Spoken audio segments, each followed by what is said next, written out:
Um, Hello everyone. My name is Ajima Obole, and this is Susan Obole, my sister-in-law. We're currently recording this video from AZ Saint-Anne, Bruges. It's a general hospital in Bruges in Belgium. In 2017, I came to visit a doctor in this hospital because I had my husband and I wanted to have a family, and after checks, he said I had fibroids. And he would advise that I had a myomectomy. That's the surgery to take out the fibroids before we could begin to start trying to conceive. So we agreed, and in November of 2017, I went ahead and I had that surgery. Everything seemed okay. It was a laparoscopy, so I was cut open. He said it was better because of the locations of the fibroids, and everything seemed fine until we came back for a checkup, and he said he couldn't find my cervix. Asked us to come back a while later so he could put me under anesthesia and try to find the cervix, which we returned with my husband. And when I woke up, I saw I had 4 holes on my tummy, and I was wondering if it was the IUD, because he was supposed to put the IUD because he felt my cervix was blocked. He later came in to tell us that he couldn't find my cervix, and so he didn't perform the laparoscopy, and as such he was going to transfer me or refer me to KU Leuven to a professor in gynecology, which was one of the best to recreate my cervix. We went to KU Leuven, and the professor told me that for the purpose of a pregnancy, a cervix has never been recreated, and he hopes for my sake that there was a little hole in which my period will be able to flow out. And so we waited. So he performed some investigations, did ultrasounds and all to see if he could see my cervix, but he couldn't, and so he ushered my husband and I back into his office, and he said a cervix has never been successfully recreated for the purpose of a pregnancy.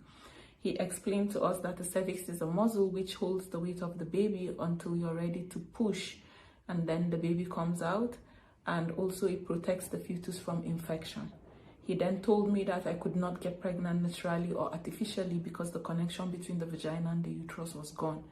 It was at that point we realized the intensity of the situation. My husband and I then traveled to Nigeria and consulted another professor in gynecology and another fertility specialist, which all advised our best option was surrogacy. We came back to Belgium.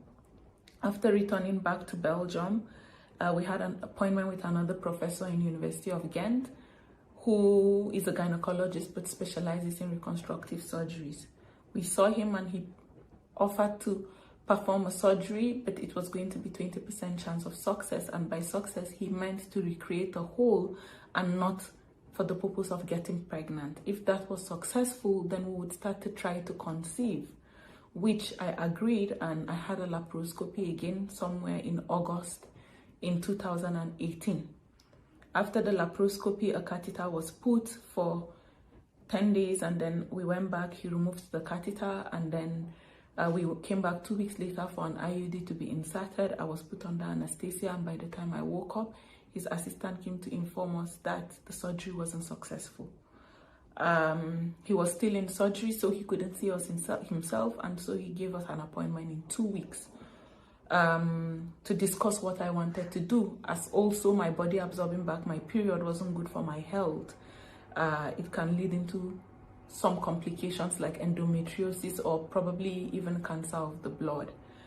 And so we left, and when we came back, he offered to try one more surgery, but I wasn't so sure as my body was exhausted, and I felt drained psychologically, physically, emotionally.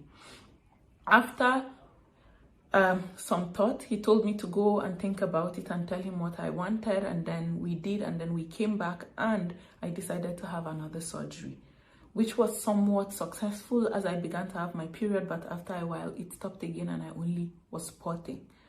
And at the point I had to decide my life was more important than cutting myself and twisting the hand of fate, because I wanted to get pregnant by all means. And so we started to research the process of surrogacy and what it took. We found out our best option was America, but then we couldn't afford it because it was expensive, between $150,000 to $200,000. And in Belgium, surrogacy is complicated. It's a gray zone, and hospitals make the law on who they should take as a surrogacy candidate and not.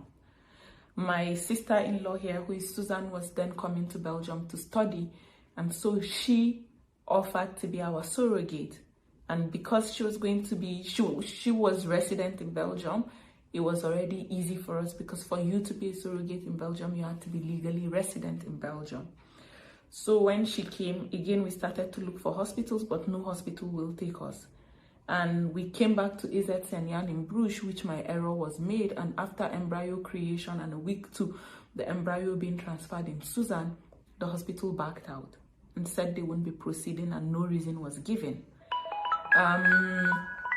No reason was given, and so we decided to go back home to Nigeria to have an embryo transfer, like create IVF treatment and then an embryo transfer, which we did in the first week of February. And then we moved back to Belgium, and Susan gave birth to our beautiful baby girl Imani Obole Spital on the 15th of October this year, 2020, sorry. But listen to Susan's part of the story, it even gets messier. Hi everyone, my name is Susan Obole. I had the baby on the 15th of October 2020. I opted for a cesarean, and I was told I have to take an epidural because I wanted the general anesthesia, and they said, oh no, in Belgium you have to take the epidural, which is safest. So I reluctantly obliged, and I signed the consent form because I did not want any complication or anything to happen with the baby.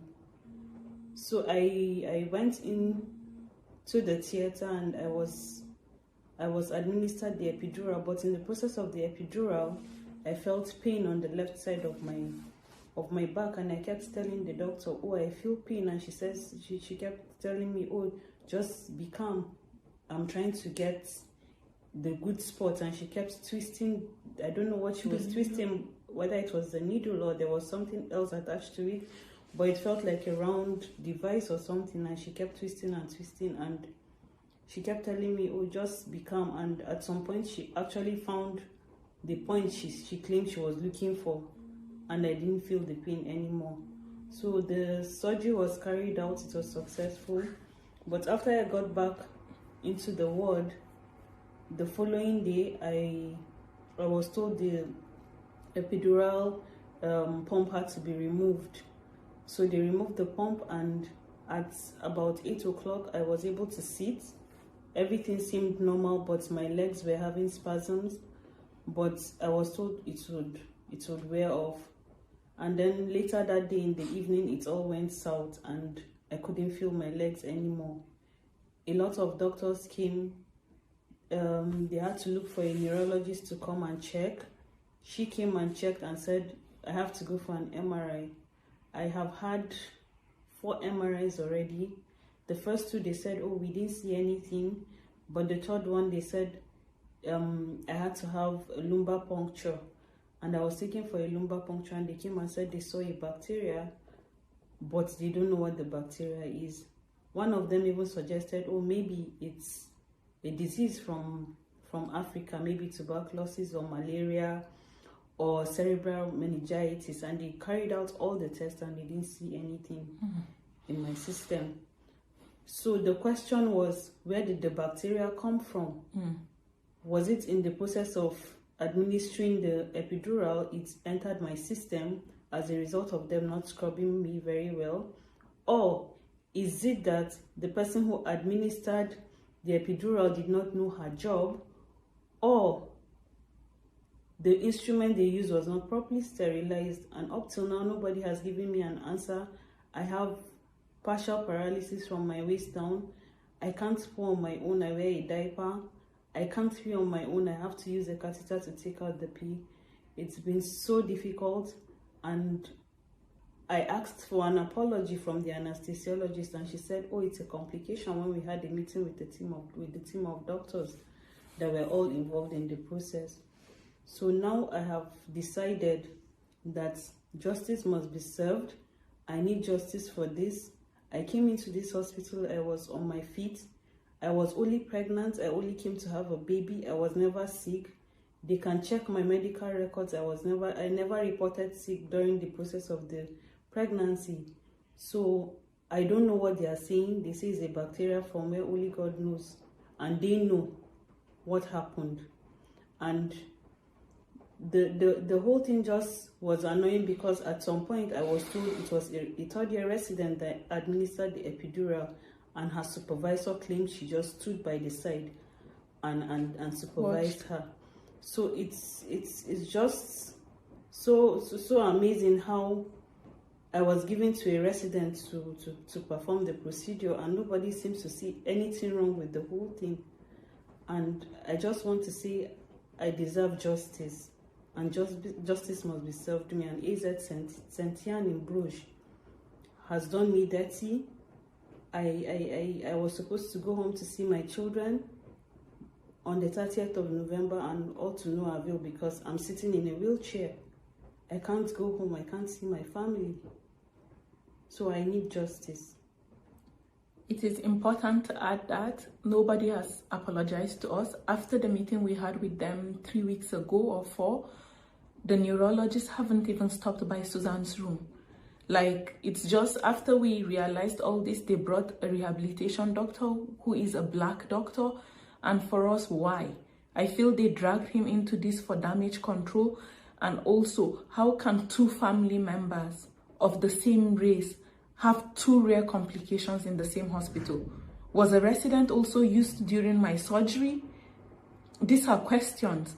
The hospital doesn't even want to apologize. We even said, okay, don't apologize. Let's sit and have a conversation. How do you make our lives easy? What happens to Suzanne's medical bills? Because we're looking for options. We're looking for solutions of where we can take Suzanne for treatment. You know, this has been difficult on the whole family. Suzanne's son turned 5 in November this month, and the daughter turns 3 next month in December. She was supposed to go home. How can they ruin 2 lives of 2 sisters and nobody is showing any remorse? Nobody feels like we deserve an apology. We feel it's, at first we thought it was subtle racism, but it's not even subtle. It's real glaring racism.